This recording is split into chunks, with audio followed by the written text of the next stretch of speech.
Hi everyone. Today I would like to talk about the mental health challenges of older women.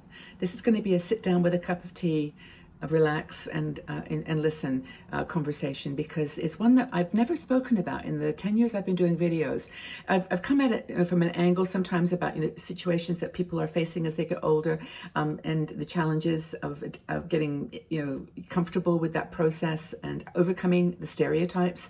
But I want to talk specifically today about mental health challenges of older women, and it's one of those things that remains really undiscussed, and it's crucial. It's crucial to our physical well-being, and it's crucial to our mental health, of course. Now, there's a multifaceted approach here that I'm going to take as I talk about mental health for older women. Everybody has mental health issues. I mean, this is a crazy time to be on the planet. We know this. I mean, everybody's dealing with challenges. Everyone feels broken. Everyone is feeling out of control. They just aren't, doing well. I mean, that's across all ages, all spectrum. So I'm not just saying that only older women feel depressed and have mental health issues. It's bigger than that, for sure. It is our world right now, but we are moving forward and we have to deal with it. We have to adapt.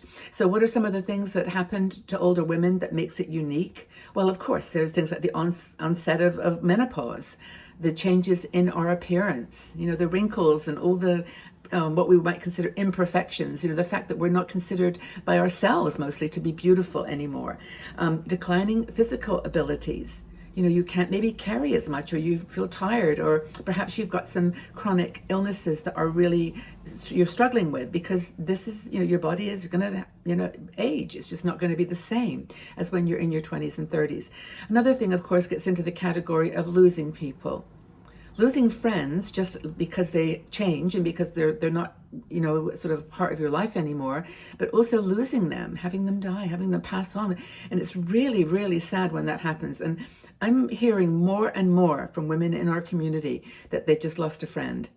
A sister, someone who they've hung out with for years, someone they've known for years. And it's a really big cause of mental health issues in older women. And of course, the biggest of all for those who are married is losing a partner. When a partner dies, it's just heartbreaking. I mean, not just to mention divorce, because divorce is in a way that same kind of sadness and overwhelmed depression for many people. It certainly was for me. But it's still the death of a partner is really a great cause of mental health. I just did some questions on 60andMe YouTube channel, and one woman said that her husband had died 5 years ago, and she still cried every day. And you might say, oh well, maybe she needs to pull herself together, or all the things that they say for people who are having a mental health issue, and it's just not easy. We know this, and so I just want to mention that that's probably the biggest one. Changing family dynamics. You're not close to your family anymore. Children have left home doing their own thing, getting married. And when they get married, if it was a son, the daughter-in-law can often be challenging, because, you're competing with her, for her son, your son, her husband. And of course, you've got the other reversal with a daughter. It's just difficult. And looking at one of our articles on estrangement with older women, and I don't know, there must have been, I would say 500 plus comments. Looking at that article and the comments, you can see how big an issue this is for affecting women's mental health as they get older. So estrangement is huge. Family dynamics, big. Work situation, you've lost your job, you've been fired, you've been let go. These are really strong mental health challenges. But society, unfortunately, this is my opinion, does not give much support. The changes are not just skin deep. So you can't just say, oh, you're looking older, that just, you're still okay, you're beautiful, trying to make you feel better for the way you look on the outside. But on the inside, there are the profound shifts that are taking place in an older woman. Profound. And they need compassionate understanding. But mental health care for older women, or older people, I'm talking about older people, but women, because 60andMe is exclusively for women, it's designed for women, and there's the big one, the big fear that we have. Well, maybe for you it's money, maybe for you it is a health issue, but there is a very pervasive fear, which is a great cause of mental health for a lot of women, and that's the pervasive fear of running out of time. Yeah, or mortality. And it's just that sense that we have got a limited amount of time now. We know that one day we're not going to be here. And even saying those words makes me nervous. I'm clutching my fingers because, it's like, it's a fear that we have no control over. We don't know when it's going to happen, how it's going to happen.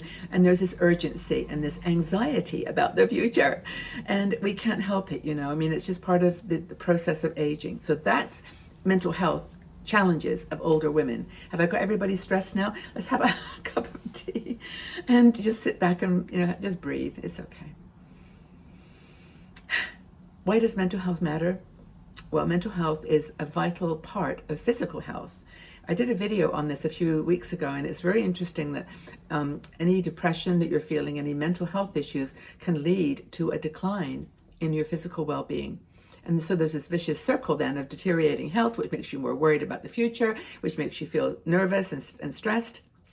It's just like a vicious circle. So it matters. What are some things you can do? Well, okay, 60andMe was created for this. When I started 60andMe 11 years ago now, it was because I was not facing up to being 60.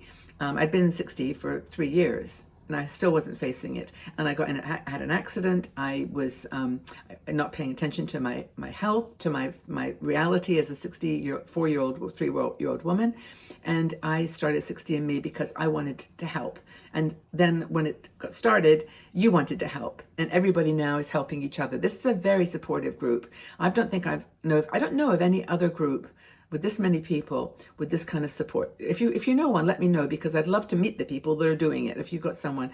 But it's really important that that's why we started 60andMe and provided you with a place, where you can, it's not like a therapy group, it's not a support group, but certainly in our Patreon group, which is a smaller supporters group, we get a lot of people going through stuff and having help, genuine help, sometimes meeting in real person. It's a really personal group. Facebook, we have all these other channels, but I think that Patreon group is the one place you can get really if you need some help on your journey. That's the place. So 60andMe was that place. There's other communities, of course. There's lots of online communities where you can do yoga, meditation, all these things that help. Groups that help you with socializing around your passions. If you like to run or walk or craft or sing or whatever you do or dance, there are groups on social channels now. And it's I know, everybody says I don't like Facebook, I don't like this, but it's the one place you're going to get some support and some help. So go for it, okay? So helping others, participating in community activities is a really big help for mental health. If you know that you're going through these things, and then you see someone that is, dealing with something at a deeper level that's even more dramatic, and they're younger, for example, it's really lovely to help. I remember my dad said a few wise things. He said something about, I cried because I had no shoes until I saw a man who had no feet. And it's like we always get our own situation in perspective when we see something that's going on in the world, that we just get out of our little box, socializing, participating in community groups. There's lots of actually groups online now. You can go to Facebook and just type in anything. And if you like to travel, there's like a gazillion solo travel groups. We do a lot of articles here on solo everything, solo travel, solo living. So if you're living alone, which is a lot of this, the problem with mental health sometimes is you're by yourself.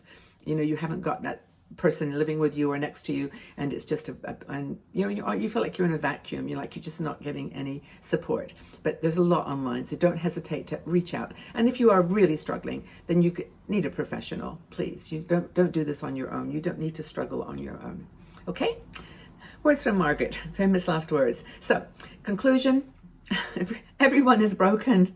We're all hanging on, and we all need supportive environments. We need, women particularly need accessible mental health access.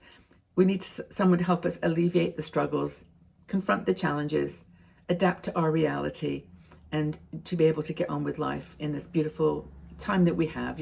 We always see the dark side sometimes, but there's a bright side as well. So take care of yourselves. Please leave your comments below. Do you think there's enough mental health awareness for older people? What is your wellness plan? How are you dealing with your broken self? How are you dealing with your mental health? Maybe you've got lots of positive things in your life that are outweighing everything else, and that's great too. But we'd love your conversation. If you like this article, please do me a favor and subscribe to this channel if you have not already done. We have got to, like, I think it's 240 something thousand people on YouTube. I would love to get to 250,000 by the end of the year. So if you are watching and you have not subscribed to my channel, could you do that, please? Even if you unsubscribe after Christmas. No, I'm just kidding. There's a lot of good reasons to subscribe. It helps us. We're not charging any money for all the service that we provide here. So we do depend on a community to watch ads and to do things that we offer as ways, alternative ways of getting the content free of charge. But we love having you here. Like the video at a minimum, just give it a like and a comment, and know that I appreciate you very, very much. Okay, everybody, sending you lots and lots of love. Take really good care. Bye-bye for now.